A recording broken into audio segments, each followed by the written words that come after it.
শুভ সন্ধ্যা। Share বাজারের মূল খবর ডেইলি মার্কেট আপডেটে আপনাদের স্বাগতম। আজ ডিএসইর মূল সূচক ডিএসইএক্স 59.67 পয়েন্ট বা 1.14% বৃদ্ধি পেয়ে 5,311 পয়েন্ট হয়েছে। বাজারে লেনদেনের পরিমাণ ছিল 506 কোটি টাকা, যা আগের দিনের তুলনায় 56.81% বেশি। ওষুধ ও রসায়ন খাত থেকে বেক্সিমকো ফার্মাসিউটিক্যালস, স্কয়ার ফার্মাসিউটিক্যালস এবং বিকন ফার্মাসিউটিক্যালস, টেলিযোগাযোগ খাত থেকে রবি ও গ্রামীণফোন, ব্যাংকিং খাত থেকে আইএফআইসি ব্যাংক, প্রাইম ব্যাংক এবং মার্কেন্টাইল ব্যাংক আজ সূচকের বৃদ্ধিতে মূল ভূমিকা রাখে। আজ প্রায় প্রতিটি খাতের মূল্য বৃদ্ধি পায়, যার মধ্যে টেক্সটাইল খাতে আজ সর্বোচ্চ 2.46% এবং টেলিযোগাযোগ খাতে দ্বিতীয় সর্বোচ্চ 2.30% মূল্য বৃদ্ধি পায়। মূল্য বৃদ্ধি পাওয়ার শীর্ষ 20-এ আজ টেক্সটাইল খাতে 6টি করে কোম্পানি রয়েছে। Bangladesh industrial finance, Alltex industries এবং খুলনা প্রিন্টিং অ্যান্ড প্যাকেজিং এর শেয়ারের মূল্য আজ সর্বোচ্চ বৃদ্ধি পেয়েছে।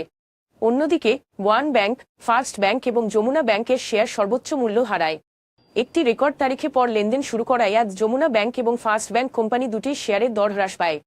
তবে বাকি শেয়ারগুলোর মূল্য পরিবর্তনের কোনো মূল্য সংবেদনশীল তথ্য জানা যায়নি। গত 3 মাসের গড় লেনদেনের তুলনায় আজ মেঘনা পেট্রোলিয়াম, ইউনিলিভার কনজ্যুমার কেয়ার এবং ট্রাস্ট ব্যাংকের লেনদেনের পরিমাণ উল্লেখযোগ্যভাবে বৃদ্ধি পেয়েছে। তবে উপরে উল্লিখিত শেয়ারগুলোর লেনদেন বৃদ্ধির স্বাভাবিক কোনো কারণ জানা যায়নি। আজকের শীর্ষ দুটি সংবাদ। দেশের অর্থনৈতিক স্থবিরতা সত্ত্বেও জাতীয় রাজস্ব বোর্ডের এনবিআর রাজস্ব সংগ্রহ গত বছরের তুলনায় এপ্রিলে প্রায় 19% বৃদ্ধি পেয়েছে, যা গত 10 মাসে তৃতীয় সর্বোচ্চ। এই প্রবৃদ্ধির পেছনে রয়েছে আমদানি মূল্য বৃদ্ধি। শুধুমাত্র এপ্রিলেই আমদানি করে প্রবৃদ্ধি প্রায় 21% পৌঁছেছে, যা রাজস্ব কর্তৃপক্ষের 3টি প্রধান শাখার মধ্যে সর্বোচ্চ। তবে রাজস্ব সংগ্রহ এখনও প্রথম 10 মাসের লক্ষ্যমাত্রার তুলনায় 24,000 কোটি টাকা কম হয়েছে।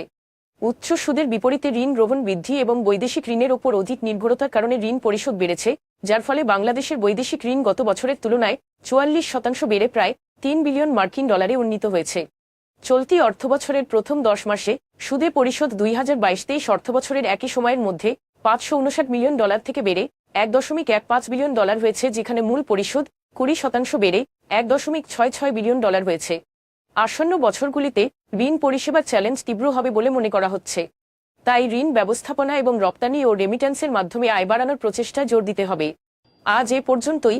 আগামীকাল আবার আসবো শেয়ার বাজারের নানা আপডেট নিয়ে। ধন্যবাদ।